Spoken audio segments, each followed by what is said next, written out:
Bismillahirrahmanirrahim. Assalamualaikum warahmatullahi wabarakatuh. Alhamdulillahirabbil alamin wa bihi nasta'in ala umuri dunya waddin wa ala alihi wa washabihi ajmain amma ba'd.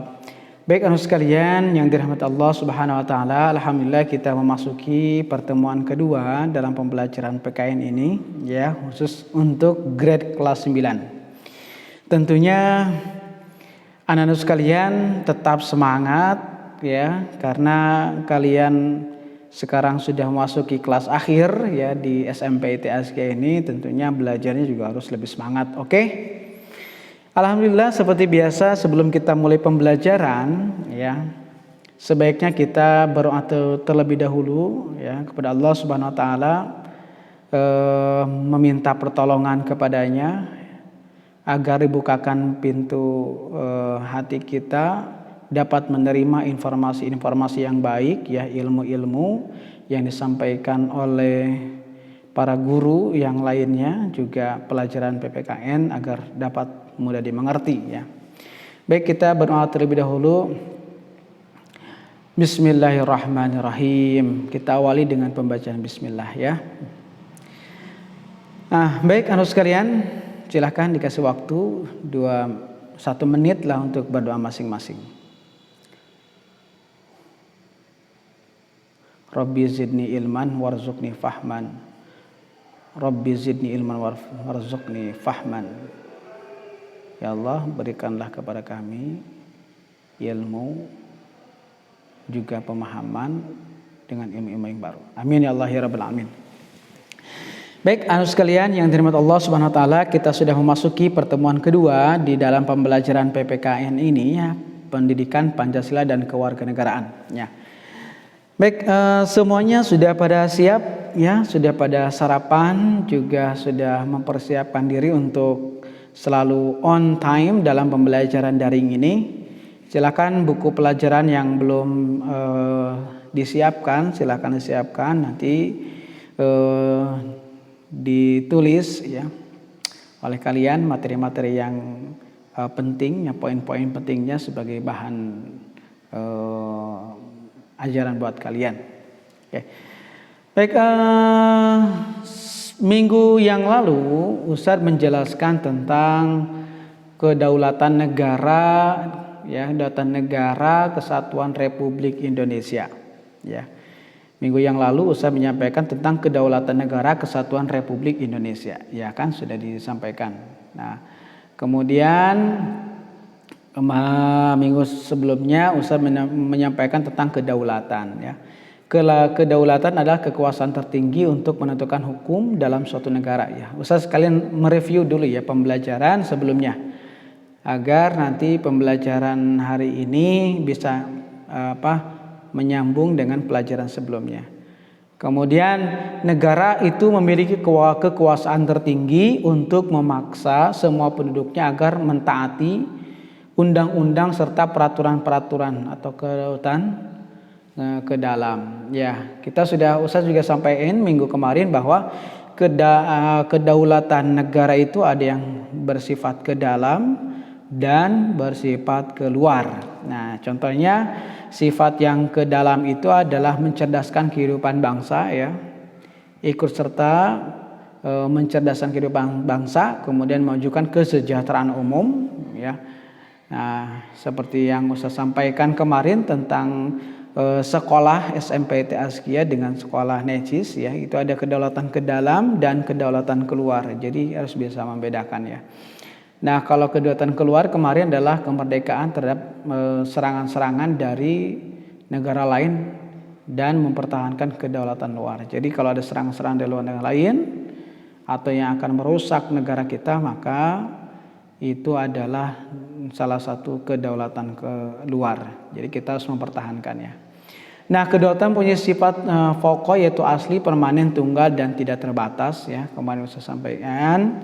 Kemudian teorinya ada kedaulatan Tuhan, kedaulatan raja, ada kedaulatan negara, kedaulatan hukum dan teori kedaulatan rakyat. Nah, Indonesia itu menganut kedaulatan mana? Kedaulatan rakyat, ya Indonesia. Kedaulatan hukum juga iya ada, kedaulatan negara juga ada.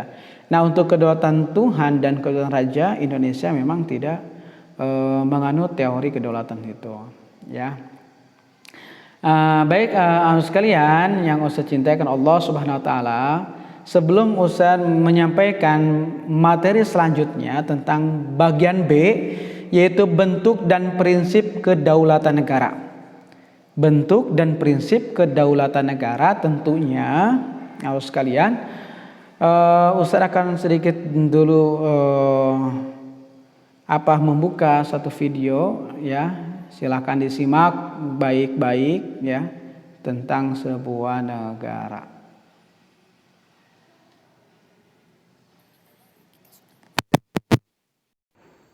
Tentang hakikat dan teori kedaulatan. Oke, silakan dengarkan, ya. Pada pertemuan kali ini kita akan belajar tentang bentuk dan prinsip kedaulatan NKRI. Prinsip kedaulatan NKRI. Negara Indonesia adalah negara kesatuan yang berbentuk republik. Kedaulatan berada di tangan rakyat dan dilaksanakan menurut Undang-Undang Dasar. Negara Indonesia adalah negara hukum. Presiden tidak dapat membekukan dan atau membubarkan DPR. Menteri-menteri diangkat dan diberhentikan oleh Presiden, dan MPR hanya dapat memberhentikan Presiden dan atau Wakil Presiden dalam masa jabatannya menurut Undang-Undang Dasar. Prinsip negara kedaulatan rakyat memiliki hubungan yang erat dengan makna demokrasi. Lalu, apa itu demokrasi? Demokrasi berasal dari kata demos dan kratein.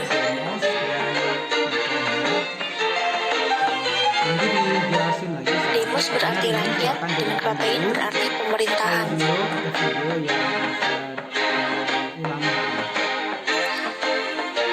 Secara harfiah, demokrasi memiliki pengertian pemerintahan rakyat. Sedangkan Abraham Lincoln mengartikan demokrasi sebagai pemerintahan dari rakyat, oleh rakyat, dan untuk rakyat. Negara Indonesia adalah negara yang berdasarkan demokrasi Pancasila. Apa itu demokrasi Pancasila? Demokrasi Pancasila adalah demokrasi yang dijiwai oleh nilai-nilai Pancasila sebagai satu kesatuan. Asas atau prinsip utama demokrasi Pancasila yaitu pengambilan keputusan melalui musyawarah mufakat. Pelaksanaan demokrasi di Indonesia dilakukan dengan dua cara, yaitu langsung dan tidak langsung. Tugas individu. Jelaskan perbedaan pelaksanaan demokrasi. Sudah cukup ya sampai sana, ya. Jadi apa yang kalian simak? Ya. Jadi apa yang kalian simak barusan itu adalah pengertian tentang bentuk dan prinsip kedaulatan negara Republik Indonesia, yaitu salah satunya. Nah, walaupun di situ memang dijelaskan tentang demokrasi, karena ini nanti ada kaitannya dengan demokrasi ya di Indonesia. Nah, berdasarkan Undang-Undang NRI berarti Negara Republik Indonesia tahun 1945, bahwa Indonesia itu adalah menganut paham kedaulatan rakyat. Ya. Sekali lagi nih, Indonesia itu menganut paham kedaulatan rakyat. Indonesia itu menganut kedaulatan rakyat. Ini ya. Masih ingat kedaulatan rakyat itu apa? Ya. Minggu kemarin disampaikan kedaulatan rakyat itu apa? Nah, kedaulatan rakyat itu adalah rakyat sebagai pemegang kekuasaan tertinggi memberikan sebagai hak-haknya kepada penguasa untuk kepentingan bersama. Jadi kedaulatan rakyat ini adalah sebetulnya seperti halnya demokrasi memang. Dari rakyat, oleh rakyat, dan untuk rakyat. Gitu ya. Dari rakyat,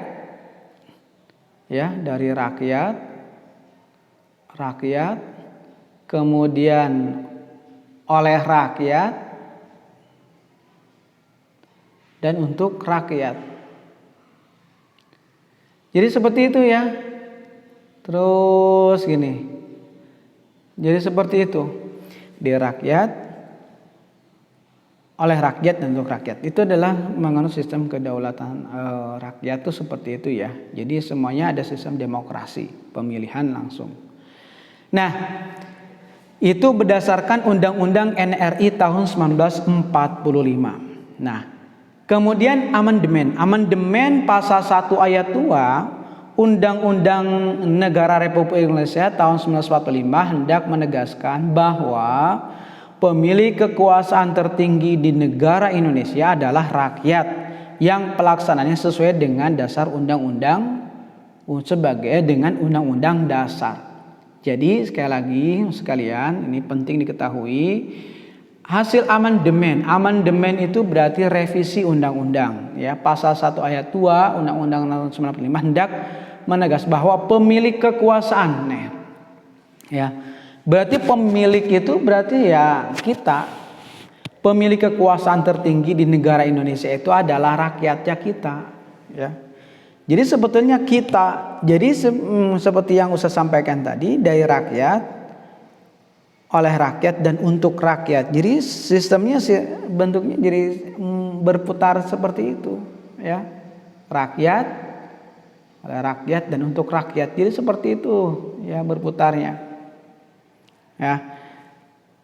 Nah, kemudian yang pelaksanaannya sesuai dengan Undang-Undang Dasar Negara Republik Indonesia. Nah, oleh rakyat dan untuk rakyat, dan pelaksanaannya harus sesuai dengan undang-undang yang telah ditentukan oleh masyarakat, oleh negara, oleh Undang-Undang Dasar Negara Republik Indonesia. Ya. Nah, bentuk dan prinsip kedaulatan negara Republik Indonesia ya dalam rumusan sebelum amandemen, ini sebelum amandemen, tadi setelah amandemen. Kedaulatan rakyat dilaksanakan sepenuhnya oleh MPR ya. Kalau sekarang kan langsung kedaulatan rakyat itu adalah rakyat langsung, pemilihan secara langsung ya. Kalau dulu sebelum amandemen kedaulatan rakyat dilaksanakan sepenuhnya oleh MPR. Tetapi akhirnya pelaksanaan amandemen ya kedaulatan rakyat diubah menjadi pelaksanaan menurut Undang-Undang NRI tahun 1945 ya. Akhirnya pelaksanaan kedaulatan rakyat diubah menjadi dilaksanakan menurut Undang-Undang Dasar Negara Republik Indonesia tahun 1945. Itu ya.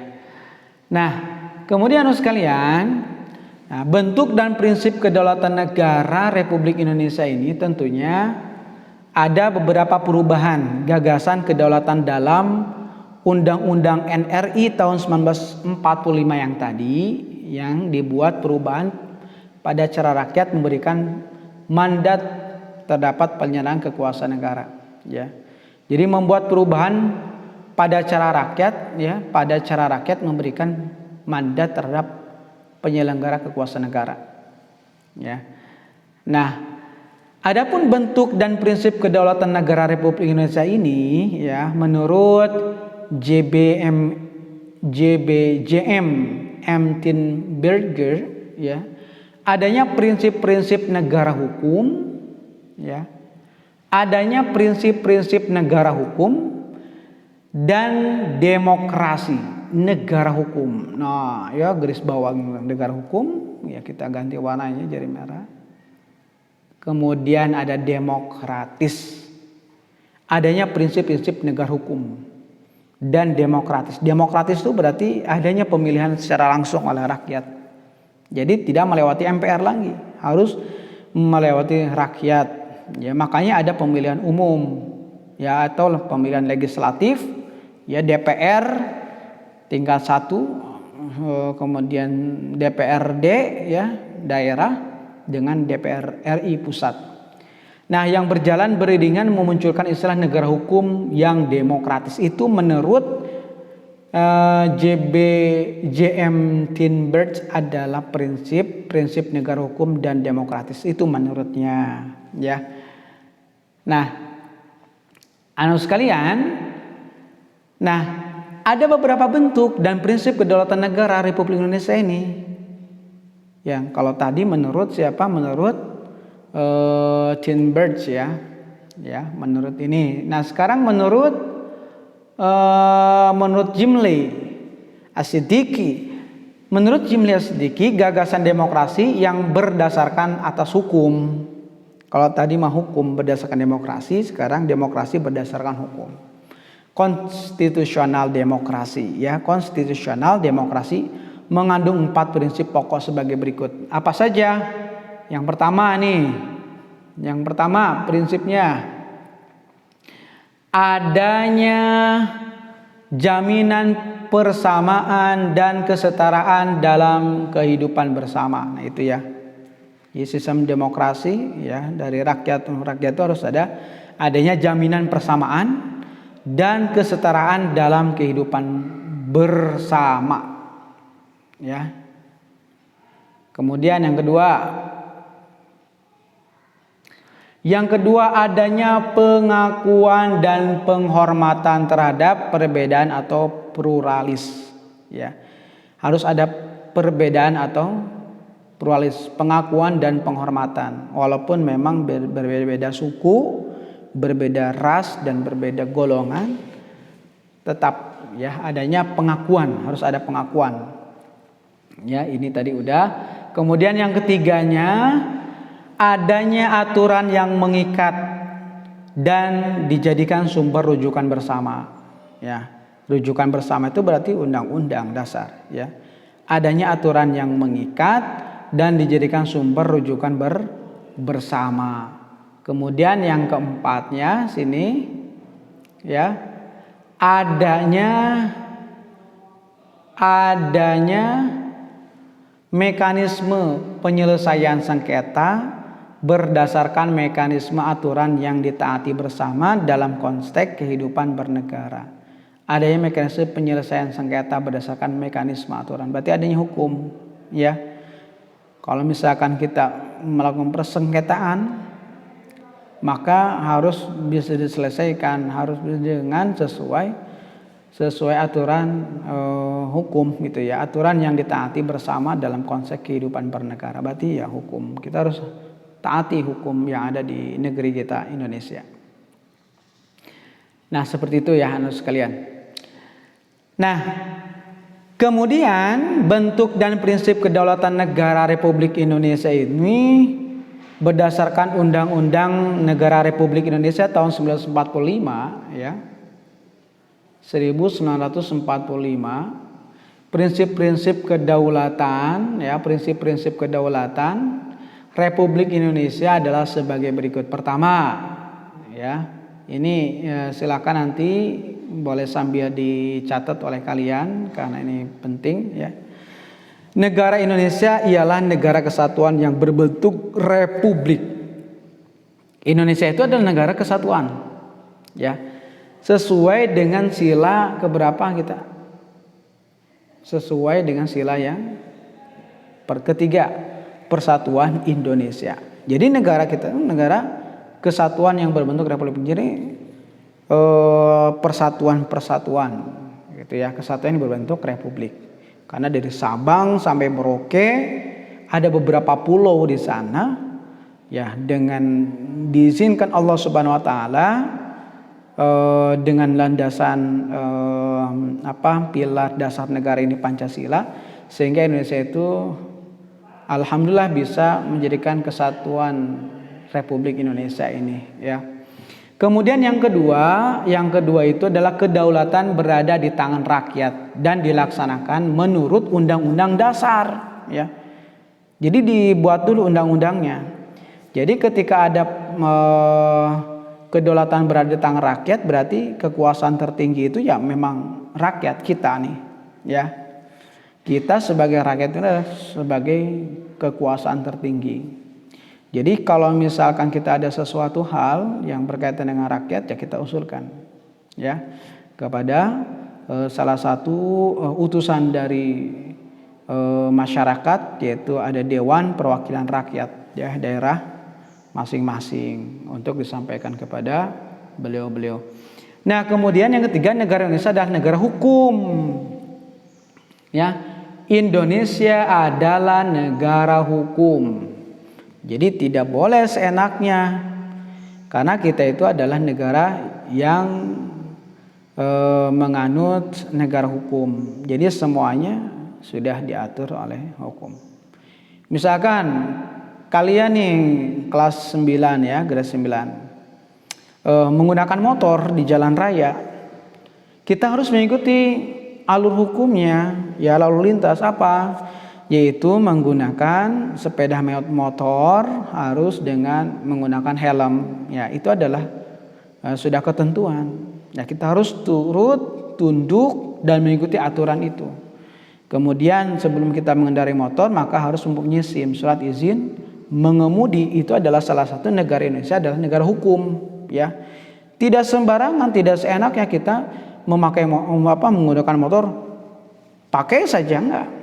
Tapi kita harus berdasarkan aturan yang berlaku di negara kita, ya. Nah, kemudian yang keempat, presiden tidak dapat membekukan dan atau membubarkan Dewan Perwakilan Rakyat, nggak bisa, ya. Presiden itu tidak bisa membubarkan Dewan Perwakilan Rakyat. Kenapa? Karena ini adalah menganut kedaulatan rakyat. Jadi kalau kedaulatan rakyat,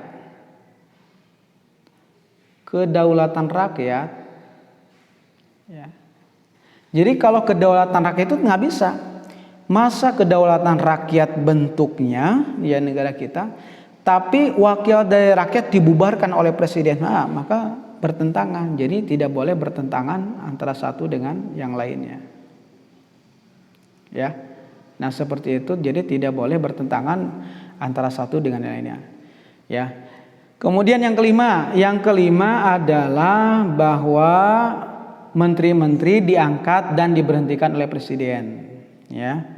Makanya sekarang nih ya saat ini bulan Juli beredar bahwa akan mereshuffle menteri-menterinya, ya.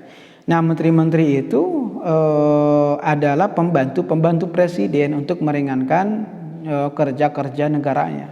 Nah, jadi menteri-menteri ini diangkat dan diberhentikan oleh presiden. Jadi kapanpun presiden mau ngangkat dan kapanpun presiden akan memberhentikannya, silakan, itu adalah hak prerogatif presiden, ya. Nah, itu yang kelima. Yang keenamnya adalah Majelis Permusyawaratan Rakyat hanya dapat memberhentikan presiden. Majelis Permusyawaratan itu apa? MPR. Jadi MPR hanya dapat memberhentikan presiden dan atau ya wakil presiden dalam masa jabatannya menurut Undang-Undang Dasar tercantum pada pasal 3 ayat 3 Undang-Undang NRI tahun 1945. Oke, nanti silakan dibuka ya, diklik di Google pasal 3 ayat 3 Undang-Undang NRI tahun 1945. Itu apa coba teksnya? Silakan dipelajari. Tapi Majelis Permusyawaratan Rakyat atau MPR ini ya dapat memberhentikan presiden itu apabila presiden memang sudah tidak bisa bertugas lagi. Contoh misalkan presiden itu sakit-sakitan dan tidak pernah sembuh sakitnya, boleh diberhentikan. Atau presiden cacat, ya dulu presiden keempat Abdurrahman Wahid, ya. Itu diberhentikan oleh MPR dalam sidang istimewa. Kenapa? Karena memang presiden sudah sakit-sakitan yang pertama, kedua sudah banyak meninggalkan kewajiban sebagai kepresidenannya, gitu ya. Maka Majelis Permusyawaratan Rakyat MPR bisa memberhentikan presiden apabila presiden tersebut sudah tidak mampu lagi untuk menjabat sebagai presiden. Nah, seperti itu mungkin yang perlu saya sampaikan anak sekalian. Nanti kalau ada yang ditanyakan boleh di WA ya. Kalau ada yang bertanyakan tinggal di-share aja di WA anak sekalian. Nah, seperti biasa di akhir pembelajaran ini kita akan latihan menjawab soal ya, sesuai tadi yang udah saya sampaikan. Soal yang pertama adalah tuliskan 3 bentuk kedaulatan negara Republik Indonesia. Ya, tadi Ustaz sampaikan. Tuliskan 3 bentuk kedaulatan negara Republik Indonesia. Kemudian yang kedua ada tuliskan 4 prinsip-prinsip kedaulatan negara Republik Indonesia. 4 prinsip ya. Tuliskan 4 prinsip-prinsip kedaulatan negara Republik Indonesia. Silakan nanti dibaca di referensi yang lain ya, boleh nanti jawabannya diklik di Google Form ya, Ustaz nanti akan kirim. Silakan nanti kerjakan dan Ustaz akan segera periksa dan akan berikan reward bagi siapa saja yang jawabannya bagus dan menarik. Oke ya. Itu saja mungkin pertemuan kedua ini ya. Ustaz sangat senang sekali dengan bisa menyampaikan materi ini kepada kalian. Yang mudah-mudahan kalian menjadi orang yang lebih baik lagi di masa yang datang. Mudah-mudahan ilmu yang Ustaz sampaikan kali ini juga bermanfaat buat kalian. Itu saja yang perlu saya sampaikan. Kurang lebih mohon maaf. Wabillahi taufiq wal hidayah. Assalamualaikum warahmatullahi wabarakatuh.